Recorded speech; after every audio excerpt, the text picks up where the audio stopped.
Kyle Reedstrom here, Midwest Invest. Recently helped someone buy a fiveplex. Four of the units were rented.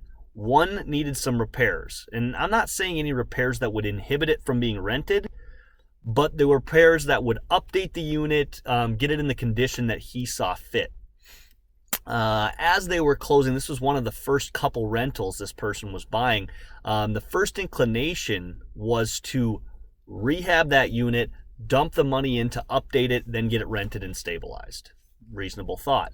The costs involved with that was about $4,000 to $5,000. And I'm sitting here today telling you, don't do that. I see it all the time where people are chasing cash flow. They're starting their investments in the hole, and I'm telling you to lead with revenue. And I want to give you 3 P's in order to do that. When you start with that initial expense, yes, you can build it into your cost to close, into the loan, but I'm saying if it can be paused, if it can be delayed, sometimes it helps to lead with revenue to always be living in the abundance of cash flow. So what I want to tell you, when you have stuff like that, that's not an immediate concern and a need, I'm telling you to do these 3 P's. First is pause, take a break, get into the first month, set a calendar reminder for 30 days and say, okay, if it's still nagging, I want to take care of it, or maybe 60 days.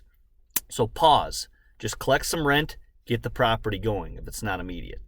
Then I want you to plan. And sometimes that means you're going to find a Band-Aid fix for something. An example would be I had a furnace that was about 30 years old that finally kind of had some stuff, about $200 worth of fixes. And my property manager said, we should just get a new furnace. It's going to go out eventually. And this property, if it had been a 5-year rental and I had gotten some cash pulled out of it, I'd have been like, yeah, put that furnace in. I wanted this thing for the long haul. But this wasn't. It was 6 months.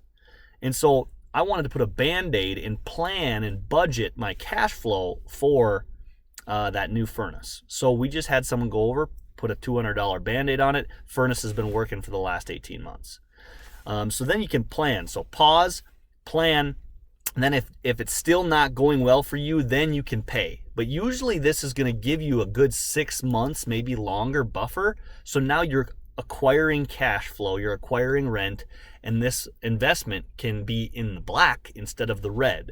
When you sink yourself into a hole initially, you're going to be climbing out of that, sometimes for years. Sometimes you never get back to break even, and then you lose your taste for this.